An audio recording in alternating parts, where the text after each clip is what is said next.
ശ്രീമന്നാരായണീയം ദശകം 10 സൃഷ്ടിഭേദങ്ങൾ. ശ്ലോകം 6. ഗജാനന പത്മാർക്കം ഗജാനനമഹർനിശം അനേകദം തം ഭക്താനാം ഏകദന്തമുപാസ്മഹേ.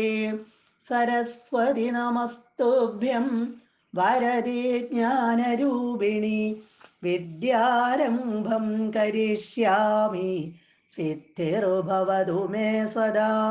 ഗുരുർബ്രഹ്മ ഗുരുർവിഷ്ണുർഗുരുർദേവോ മഹേശ്വര ഗുരുഃ സാക്ഷാത് പരം ബ്രഹ്മ തസ്മൈ ശ്രീ ഗുരവേ നമഃ.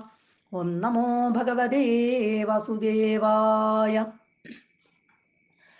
രുദ്രാഭിസൃഷ്ടഭയദാകൃതി രുദ്രസംഘസംഭൂര്യമാണ ഭുവനത്രയഭീതചേതാ മാ പ്രജാ സൃജ തപശ്ചരമംഗളായേരി ആജഷ്ടതം കമലഭൂർഭവതീരിതാത്മാ. കഴിഞ്ഞ ശ്ലോകത്തിൽ നമ്മൾ കണ്ടു, ബ്രഹ്മാവിൻ്റെ പുരികക്കൊടികളുടെ മധ്യത്തിൽ നിന്നും ജനിച്ച ആ രുദ്രൻ. ആ രുദ്രന് ഇവിടെ 11 പേരുകളും അതുപോലെ 11 സ്ഥാനങ്ങളും അതുപോലെ തന്നെ 11 ഭാര്യമാരെയും ഇവിടെ ബ്രഹ്മാവ് കൽപ്പിച്ച് കൊടുത്തു. എന്നിട്ട് വിനീതനായിട്ട് നിന്ന ആ രുദ്രനോട് ബ്രഹ്മാവ് പറഞ്ഞു, ഇനി സൃഷ്ടി ചെയ്താലും എന്ന്. രുദ്രന്റെ പ്രജാസൃഷ്ടിയെ പറ്റിയാണ് ഈ ശ്ലോകത്തിൽ പറയുന്നത്. രുദ്ര അഭിസൃഷ്ട ഭയദാകൃതി രുദ്രസംഘ സമ്പൂര്യമാണ ഭുവനത്രയ ഭീതചേത. ഇവിടെ രുദ്രൻ അഭിസൃഷ്ട സൃഷ്ടിച്ച ഭയദാകൃതി ഭയങ്കര രൂപികളായ. ഇവിടെ രുദ്രൻ സൃഷ്ടി തുടങ്ങി, പക്ഷെ എന്തു പറ്റി? ഭീകര രൂപമുള്ള ആൾക്കാരെയാണ് ഇവിടെ രുദ്രൻ സൃഷ്ടിക്കാൻ തുടങ്ങിയത്. അങ്ങനെ ഭയങ്കര രൂപികളായ ആ രുദ്രന്മാരുടെ സംഘം, ഗണങ്ങൾ, കൂട്ടം സമ്പൂര്യമാണ് ഭുവനത്രയ 3 ലോകത്തിലും സന്തൂര്യമാണ് നിറഞ്ഞു വരുന്നത് കണ്ട്. ഭയങ്കര രൂപികളായിട്ടുള്ള ആ രുദ്രന്മാരുടെ കൂട്ടം ഇവിടെ 3 ലോകത്തിലും നിറഞ്ഞു വരുന്നത് കണ്ട് ഭീതചേത പേടിച്ച മനസ്സോടുകൂടിയ കമലഭൂ ബ്രഹ്മാവ് പേടിച്ചു പോയി ഇത് കണ്ടപ്പോ. ഇങ്ങനെ പോയാൽ എന്തായിരിക്കും അവസ്ഥ?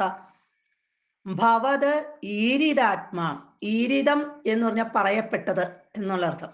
ഇവിടെ ഭവത് ഈരിതാത്മ നിന്തിരുവടി ഉള്ളിലിരുന്ന് പ്രേരിപ്പിച്ചതനുസരിച്ച്, അതായത് ബ്രഹ്മാവിനെ പ്രേരിപ്പിച്ചു ഭഗവാൻ രുദ്രനോട്, പറയൂ ഈ സൃഷ്ടികർമ്മം നിർത്താൻ.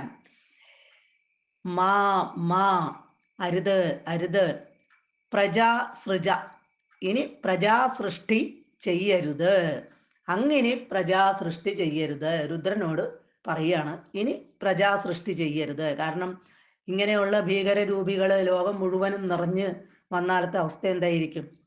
മംഗളായ, ലോകത്തിൻ്റെ നന്മയ്ക്കായിട്ട്, മംഗളത്തിനായിട്ട് തപസ്സ് ചെയ്താലും ഇതി എന്ന് തം ആ രുദ്രനോട് ആജഷ്ട പറഞ്ഞു. ഇവിടെ ഒരാലോചനയുമില്ലാത്ത പ്രവൃത്തി, അത് അനർത്ഥമാണ് ഉണ്ടാക്കുക. അതിൻ്റെ നിവാരണത്തിനും ലോകത്തിൻ്റെ ആ നന്മയ്ക്കും വേണ്ടി തപസ് മാത്രമാണ് മാർഗം എന്നിവിടെ സൂചിപ്പിക്കുകയാണ്. ഭഗവാൻ ഉള്ളിലിരുന്ന് ഓരോന്ന് പ്രേരിപ്പിക്കുന്നത് കൊണ്ടാണ് ഈ ലോകത്തിലെ എല്ലാ സമസ്ത ജീവജാലങ്ങളുടെയും പ്രവർത്തനം നടന്നുകൊണ്ട് ഇരിക്കുന്നത്. സർവത്ര ഗോവിന്ദ നാമ സങ്കീർത്തനം, ഗോവിന്ദ ഗോവിന്ദ.